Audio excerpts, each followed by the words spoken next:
방문 카드가 늦게 와서 기도를 못했습니다. 잠시 방문한 우리 권내지 우리 자매님이 함께 참여했습니다. 여기 시드니에서 잠시 있다가 월킹 홀리데이로 왔는데 잠시 있다가 브리스번으로 간답니다. 네, 우리 잠시 한번 일어서 주시겠어요? 권내지 자매님. 네, 박수로 환영해 주시기 바랍니다. 네, 시드니나 브리스번에 호주에 있는 동안 좋은 시간을 갖길 바랍니다.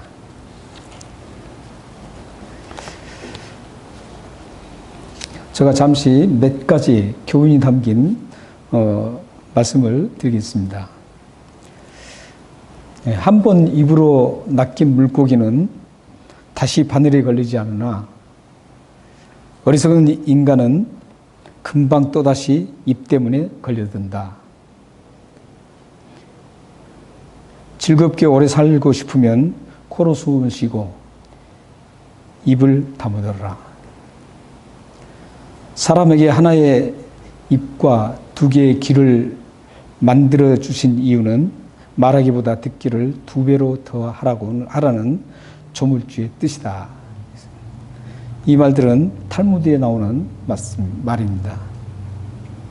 우리나라 격언에도 이런 말들이 많습니다. 몇 가지만 말씀드리면 앞에서 할 수 없는 말은 뒤에서도 하지 마라. 또한 험담에는 발이 달려있다. 말 한마디가 천냥빛을 갚는다. 이런 말이 있습니다. 성경도 한번 찾아보겠습니다. 전도서 여기 띄워줄 겁니다. 전도서 5장 2절입니다. 함께 읽어보겠습니다. 자, 읽겠습니다. 시작. 너는 하나님 앞에 함부로 입을 열지 말며 급한 마음으로 말을 내지 말라. 하나님은 하늘에 계시고 너는 땅에 있음이라. 그런지 마땅히 말을 적게 할 것이라. 지금까지 탈무드나 우리 속담이나 성경 말씀을 보시면서 금방 눈치를 채셨죠. 오래 살고 싶으면 그 말을 많이 안 해야 된답니다. 여기에 지금 탈무드나 우리 속담이나 성경 말씀은 말을 많이 하지 마라 이런 겁니다. 말을 많이 해서 이익될 것이 없다는 거죠. 우리의 입술을 열어서 말할 때마다 참 좋은 말을 많이 하고 또 칭찬을 하고 격려하고 위로하는 말을 그 축복의 말을 많이 한다면 좋겠는데 우리들은 그렇지 못합니다. 오히려 비교를 해보면 좋은 말보다도 좀 좋지 않는 말을 더 많이 하는 것 같아요. 그리고 축복의 말보다는 오히려 저주스러운 말들을 더 많이 하는 것 같고 위로하는 말보다는 책망하는 말이 많고 험담하고 또 비판하는 그런 말들을 참 많이 하는 것 같습니다. 이런 말들을 지금 하지 말라는 것이죠. 근데 우리들은 사실 말을 해야 되거든요. 해야 되는데 어떤 말을 하느냐가 참 중요합니다. 말이 시된다는 말의 뜻이 상당히 그 일리가 있는 것 같아요. 말이 한번 뱉으면 그건 없어지지 않고 그게 돌아다니다가 다시 자기한테 돌아오는 그런 것들이 참 많은 것 같습니다. 그래서 말은 참 중요하고 말은 조심해야 된다는 것이 이 탈무드라든지 우리나라 속담이라든지 또한 성경의 말씀에 많이 나오고 있습니다. 정상적인 크리스천이라면 이런 고민들을 참 많이 하겠죠. 정상적인 크리스천이라면 나는 좀 크리스천으로서 좀 말을 좀 잘했으면 좋겠다. 좋은 말을 하고 축복된 말을 하고 또 사람들에게 상처를 주지 않는 오히려 상처를 싸매주는 용기를 주고 위로를 주는 그런 말을 좀 했으면 좋겠다. 이런 생각을 합니다. 이게 정상적인 크리스천의 마음이죠. 그런데도 그런 마음을 갖지만 사실은 그게 잘 안 돼요. 이게 우리들의 현실입니다. 이런 현실 때문에 저희들은 굉장히 답답하고 괴로울 때가 많습니다. 말을 해놓고 내가 왜 이랬는가? 뒤를 돌아보면 괴롭습니다. 이게 우리들의 크리스천의 정상적인 크리스천의 생각입니다. 그런데 좋은 줄 알면서도 안 되는 거예요. 그 좋은 것을 잘 해야 되는데 안 됩니다. 근데 이게 타락된 우리의 본성 때문입니다. 좋은 말이나 좋은 것들은 아무리 훈련해도 잘 안 됩니다. 그런데 나쁜 말이라든지 나쁜 일들이라든지 나쁜 습관은 훈련을 안 해도 자연스럽게 오히려 그게 더 잘 익숙하고 잘 되는 겁니다. 이게 우리들의 타락한 모습입니다. 그래서 우리 인간은 이 타락으로 인해서 모든 걸 다 잃고 좋은 것보다는 나쁜 것들이 더 훨씬 더 판을 치는 그런 세상이 되었습니다. 여러분들은 이런 좋은 말을 많이 하고 이렇게 우리가 타락된 본성을 가지고 있지만 우리가 예수 그리스도로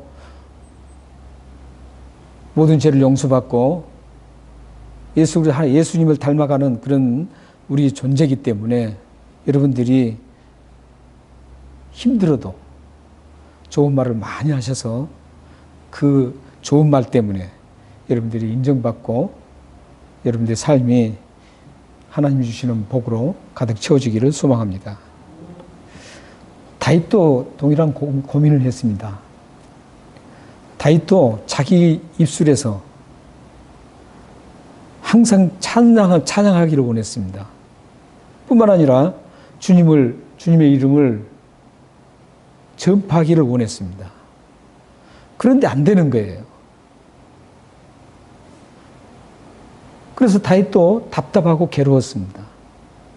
그래서 오늘 본문 말씀에 15절 말씀에 그래서 이 다윗이 기도를 그렇게 간절히 호소하고 있는 겁니다. 이 다윗의 그 15절 말씀의 호소를 보면 다윗이 얼마나 괴로운지를 알 수가 있습니다. 자신은 하고 싶지 않는데 안 되는 거예요. 찬송을 부르고 싶은데도 찬송이 꽉 막혀 있다는 겁니다. 그리고 자기의 말을 통해서 살아계신 하나님, 창조이신 하나님, 전능하신 하나님이 이름이 드러나고 전파돼야 되는데 그게 안 된다는 거죠. 그래서 굉장히 답답했던 것을 우리 15절 말씀을 유심히 보면 다윗의 심정을 알 수가 있습니다. 다윗 심정이 굉장히 답답했습니다. 여기서 지금 다윗이 찬송하고 입을 열어서 찬송하고 입을 열어서 주님의 이름을 전파하겠다라는 그 말 속에는 어떤 말씀까지 포함되어 있냐면 단순히 두 가지만이 포함된 게 아닙니다. 이 본문 속에 15절 본문 속에는 다윗의 모든 말, 입이 열려서 하는 모든 말이 하나님이 좋아하시는 아름다운 말로 바꿔주고 회복되는 것을 지금 얘기하고 있습니다. 그 바꿔주고 회복된 그 말의 최고의 모든 것들 중에 가장 최고의 회복된 모습이 보이는 것이 바로 찬양입니다. 그리고 하나님을 전파하는 겁니다. 한번 생각해 보세요. 평상시에 말을 좀 좋지 않게 하고 상처 주는 말만 하고 비판하고 험담하는 말만 계속했다면 그 사람을 보는 사람들이 하나님이 참 좋으신 분이라고 보겠습니까? 하나님을 절대 좋게 평가하지 않습니다. 그렇기 때문에 평상시에 우리들이 하는 말, 이 말들이 아름다운 말로 바꾸어야 됩니다. 그래서 다윗의 지금 말 속에도 지금 그 말을 다 하지를 못해요. 하지 못하지만 말에 회복된 것 중에 가장 최고의 모습이 바로 찬양하고 하나님을 전파하는 것이죠. 그러니까 다윗이 말을 아름답게 하고 또 좋게 했다면 하나님은 자연스럽게 전파되게 돼 있습니다. 지금 다윗은 그게 안 됐던 거예요. 다윗도. 물론 이 배경은 우리아의 아내를 간음하고 우리아를 전쟁에 몰아서 죽게 했기 때문이라는 것도 있습니다. 그러나 그보다도 그 이유로 인해서 그 죄로 인해서 그 죄의 파생이 대단했다는 것이죠. 죄의 파급 효과는 굉장히 큽니다. 여러분들이 하나의 죄를 지면 그 죄로 그치지 않습니다. 그 죄의 파급 효과는 대단하게 뿌리 깊게 퍼져나갑니다. 그래서 다윗도 역시 마찬가지였어요. 다윗도 우리 아내를 간음했습니다. 그리고 남편 우리아를 전쟁터에 맨 앞에 세워서 죽게 만듭니다. 그 죄로부터 나오는 그 굉장한 영향력이 다윗에게 있었습니다. 그게 뭐냐면 말도 좋은 말이 안 나온다는 것이죠. 삶 속에 하나님을 전파할 수가 없었습니다. 그래서 사실 이 다윗은 굉장한 많은 고민 속에서 지금 이제 그걸 정리하려고 하고 있습니다. 하나님이여, 나의 입을 열어서 주를 찬송하게 하고 주님을 전파하게 해달라고, 이름을 전파하게 해달라고 이렇게 지금 다짐을 하고 간절하게 지금 호소를 하고 있습니다. 이제 정리를 해야 된다고 단단하게 지금 마음 먹고 있습니다.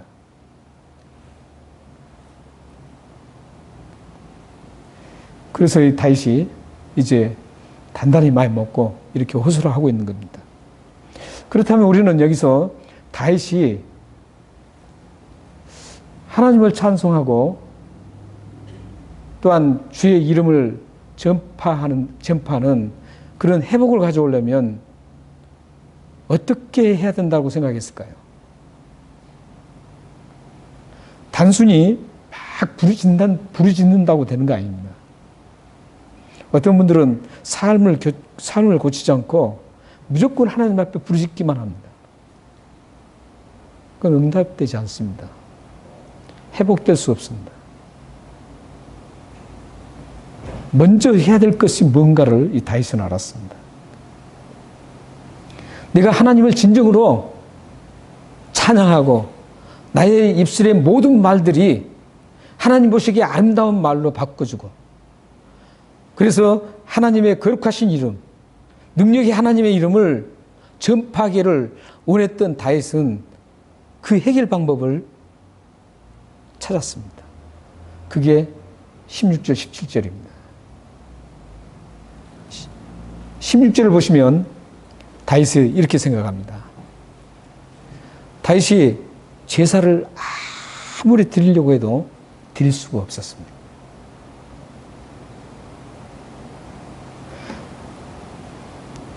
다윗은 하나님 앞에 제사를 드리고 싶어도 드릴 수가 없는 거죠. 갑작스럽게 찬양을 하다가 제사가 이 얘기 나오죠.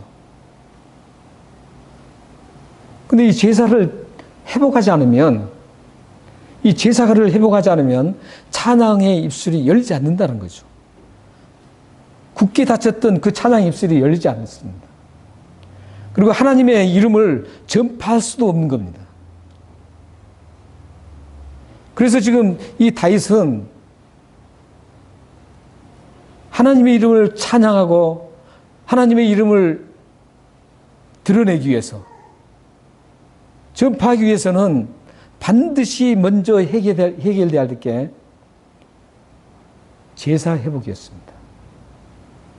제사를 회복하는 게 바로 찬양의 입술이 열리고 하나님을 이름을 드러내는 그런 회복을 가져온다라고 생각했습니다. 우리는 먼저 해야 될 것과 후에 해야 될 것을 반드시 짚어야 됩니다. 그러니까 지금 다윗은 자기의 잘못된 것들, 막혔던 찬양을 회복하기 위해서 다른 방법이 없다고 생각했습니다.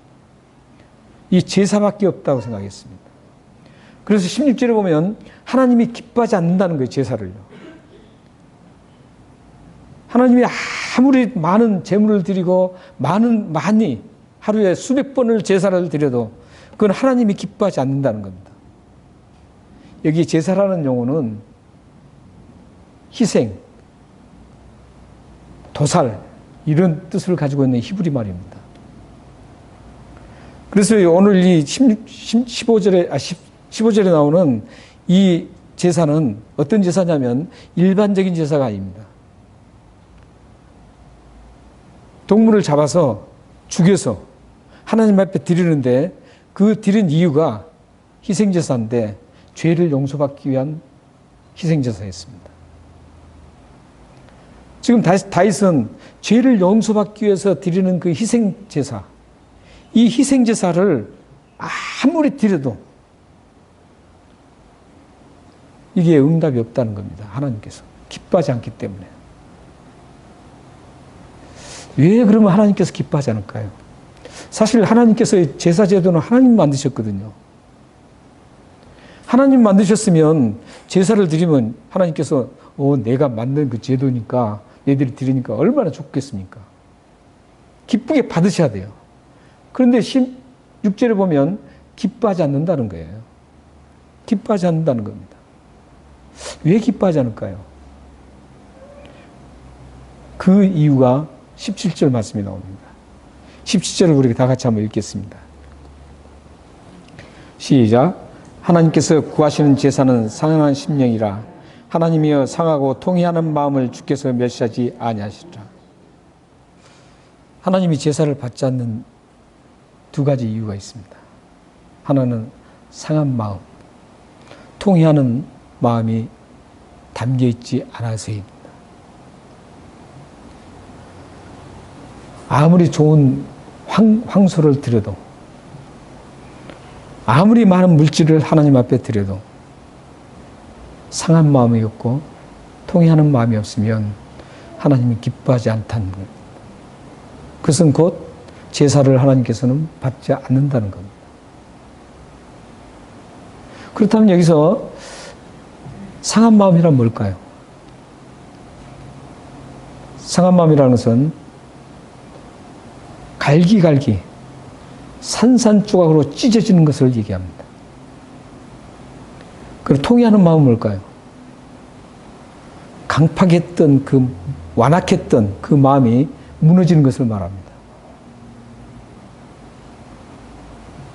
그러니까 상한 심령은 강팍한 마음, 딱딱하게 굳어있는, 화석처럼 굳어있는 마음이 산산조각으로 부서지는, 깨뜨려지는 그런 마음을 얘기합니다. 그리고 이 통회하는 마음이라는 것은 아무것도 수용을 하지 않는 완악한 마음, 어떤 말을 들어도 수용하지 않는 그런 완악한 마음을 무너뜨리는, 처참하게 무너뜨리는 것을 얘기합니다. 이 두 가지 말씀을 종합해보면 그렇습니다. 강팍해서, 이 강팍이라는 단어를 많이 들었던 대표적인 사람이 있죠. 누굽니까? 출애굽 때 10가지 재앙을 할 때 바로입니다. 이 강팍한 마음이라는 건 사실은 버려둔다 이런 마음입니다. 버려버린다 이런. 그 보고 이제 신학적인 용어로 육이라 그럽니다. 버려진 마음. 하나님의 말씀을 듣지 않고 그것을 계속 고집하는 그런 마음을 얘기합니다. 이런 마음을 갈기갈기 산산조각으로 깨뜨려야 된다는 것. 그런 마음으로 하나님 앞에 제사를 드려야 된다는 거죠. 희생 제물이 문제가 아닙니다. 제사라는 것은 제물이란 뜻이에요. 죽은 동물을 드린다는 것 제물이란 뜻입니다. 제사가. 그래서 하나님 앞에 드리는 제사는 아무리 많은 동물을 죽이고 해도 소용없습니다. 강팍해진 마음을 갈기갈기 찢어서 부드러운 하나님이 좋아하시는 마음으로 바꿔서 흡수력이 좋은 마음으로 하나님께서 어떤 말씀을 해도 그 모든 말씀을 다 흡수하고 그것을 행하는 그 마음을 얘기하고 있습니다. 그 마음을 가지고 제사를 드리지 않으면 받지 않는다는 겁니다. 하나님 기뻐하지 않는다는 겁니다. 그래서 우리는 이 갈기갈기 찢어진 마음으로 하나님 앞에 드려야 됩니다. 이렇게 갈기갈기 찢어진 마음과 무너뜨린 마음, 완악해서 수용하지 않는 마음, 그 마음을 다 무너뜨리고 하나님이 좋아하시는 마음으로 모든 것을 수용하고 하나님 앞에 순종하고 이런 마음이 돼서 드리는 그 제사만이 하나님 앞에 드리는 제사입니다. 하나님 기뻐하십니다. 이 말씀을 한 이유가 있습니다. 그 당시 히브리 사람 중에서는 이 제사 제도를 자기가 드리기만 하면 자기 죄를 용서받는다고 생각했습니다. 이 통회하는 마음과 상한 마음 관계없이 형식적인 그 제사만 드리면 자기의 죄가 용서된다라고 생각했습니다. 그래서 재물을 열심히 갖다 바치는 겁니다. 재물을 열심히 갖다 바치고 안수를 해서 그 자기 죄를 이 양에게 전가시키는 그런다면 된 줄 알았어요. 형식적으로. 마음과는 관계없다고 생각했습니다. 그런데 다윗은 이제 그걸 깨달은 겁니다. 다윗도 역시 죄를 짓고 난 이후에 그런 스타일로 제사를 드렸다는 것이죠. 그런데 다시 회복이 됩니다. 회복이 된 이유가 오늘 본문처럼 상한 마음과 통회하는 마음으로 하나님 앞에 제사를 드리게.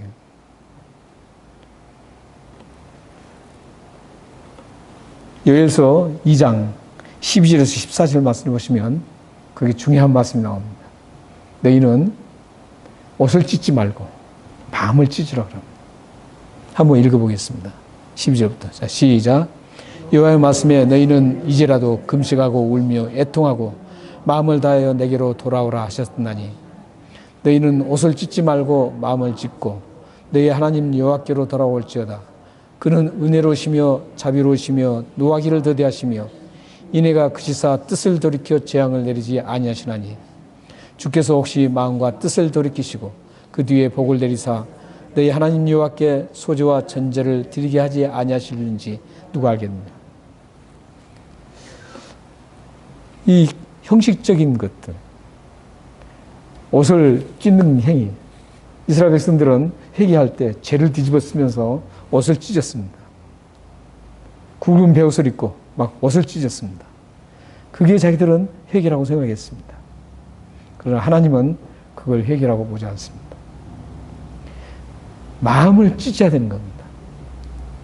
강팍한 마음을, 상한 마음을 갈기갈기 찢어서 하나님이 좋아하시는 그 마음으로 회복되지 않으면 이 제사가 하나님 앞에 드릴 수 없다라는 겁니다.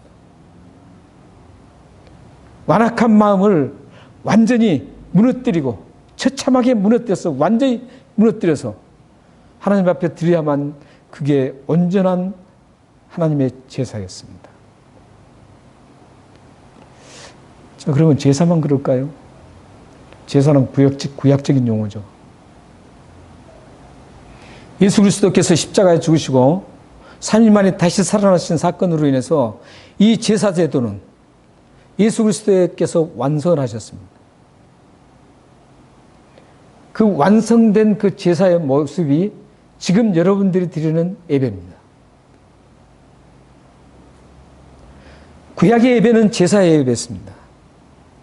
신약의 예배는 신령과 진정으로 드리는 예배입니다. 형식적인 예배가 아닙니다. 중심적으로 드리는 예배가 신약의 예배입니다. 구약도 하나님께서 제사를 그 상한 마음과 갈기갈기 찢어지는 마음, 처참하게 완전히 무너뜨린 마음이 없으면 받지 않았는데 우리가 드리는 지금 이 신령과 진정으로 드리는 중심으로 드리는 이 예배, 만약에 여러분들이 갈기갈기 찢어진 그 마음이 없다면, 완악한 마음을 그대로 가지고 예배드린다면 받으시겠습니까? 하나님은 지금도 여러분들에게 주일날마다 올 때마다 하나님께서는 여러분들의 마음을 갈기갈기 찢고 그 강팍한 걸 찢어내서 하나님이 좋아하시는 그 마음, 부드러운 마음으로 와서 예배드리기를 원합니다. 지금 여러분들은 어떤 마음으로 지금 이 예배에 참석하고 계십니까? 형식적으로 예배드리는 그 모습의 형태만 보고 이 예배 드리면 된다라고 생각하십니까? 아닙니다. 지금 하나님은 살아계셔서 여러분의 지금 예배를 지금 어떻게 드리고 계신지 알고 계십니다. 지금이라도 여러분들은 그 마음으로 드리는 갈기갈기 찢어진 그 마음을 하나님 앞에 드려야 됩니다. 완악해서 수용하지 못했던 그런 모든 마음을 다 완전히 무너뜨리고 하나님 앞에 지금 예배 자리에 여러분들이 앉아서 예배를 드리셔야 됩니다. 이 예배가 참된 예배고 온전한 하나님이 기뻐하시는 예배가 됩니다. 사랑하는 성도 여러분, 예배가 회복되지 않으면 여러분들의 입술에서 진정한 찬양이 나오지 않습니다. 예배가 회복되지 않으면 하나님의 이름을 전파할 수가 없습니다. 예배가 회복돼야만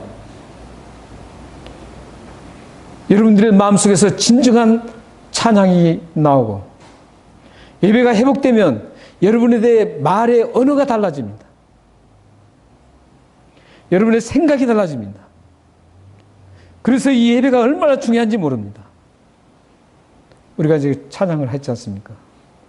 하나님 앞에 찬양을 드리는데 이 찬양을 받으시는 그 중요한 요소가 통회하는 마음, 상한 마음으로 드려야 됩니다. 예배가 그래야지 진정한 예배이기 때문에. 여러분들이 진정한 예배로 회복하시면 여러분들의 모든 삶이 찬양의 삶이 될 수 있습니다.